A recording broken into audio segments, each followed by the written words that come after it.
बच्चों, आज की कक्षा में हम सर्वनाम के भेदों के बारे में जानेंगे और समझेंगे। जैसा कि मैं आपको पहले ही बता चुकी हूँ कि संज्ञा के स्थान पर प्रयोग किए जाने वाले शब्दों को सर्वनाम कहते हैं। सर्वनाम के 6 भेद होते हैं: पुरुषवाचक सर्वनाम, निश्चयवाचक सर्वनाम, अनिश्चयवाचक सर्वनाम। ये 3 भेद हम पिछले वीडियो में कर चुके हैं। उस वीडियो का लिंक नीचे डिस्क्रिप्शन बॉक्स में दिया हुआ है, आप उसे वहां से जाकर देख सकते हैं। आज की कक्षा में हम प्रश्नवाचक सर्वनाम, संबंधवाचक सर्वनाम और निजवाचक सर्वनाम के बारे में जानेंगे। तो चलिए जानते हैं कि प्रश्नवाचक सर्वनाम किसे कहते हैं।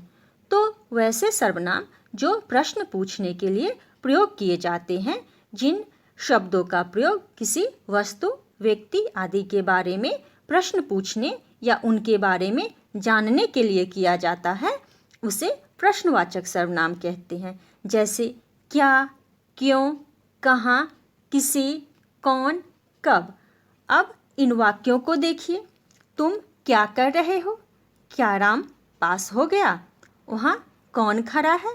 यह काम कैसे हुआ? यहाँ क्या, कौन, कैसे आदि शब्द प्रश्न पूछने के काम आ रहा है, अतः यह प्रश्नवाचक सर्वनाम है। अब संबंधवाचक सर्वनाम किसे कहते हैं?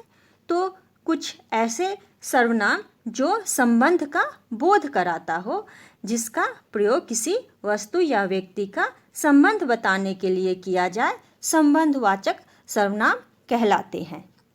जैसे उसका, जिसका, जो, सो।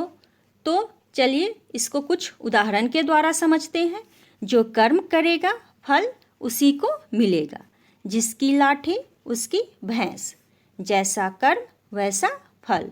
तो इन वाक्यों में जो, उसी को, जिसकी, उसकी, जैसा, वैसा, इन शब्दों का आपस में संबंध बताया गया है। इन शब्दों से संबंध की प्रतीति हो रही है, तो यह संबंधवाचक सर्वनाम कहलाते हैं। अब निजवाचक सर्वनाम किसे कहते हैं? निज का मतलब अपना और वाचक का मतलब बोध कराने वाला। तो जिस सर्वनाम से किसी की निजता का अर्थात अपनेपन का बोध हो, जो अपने लिए प्रयोग किए जाते हैं, उसे निजवाचक सर्वनाम कहते हैं।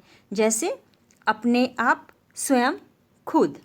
अब इन उदाहरणों को देखिए। मैं अपने कपड़े खुद सिलता हूँ। अपना काम स्वयं करो, यह मेरा निजी मामला है।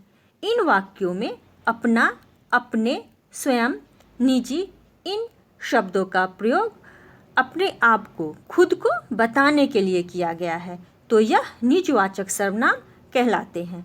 तो बच्चों, आज की कक्षा में हमने प्रश्नवाचक सर्वनाम, संबंधवाचक सर्वनाम और निजवाचक सर्वनाम के बारे में जाना और समझा। तो आज की कक्षा में बस इतना ही। फिर अगली कक्षा में मिलते हैं।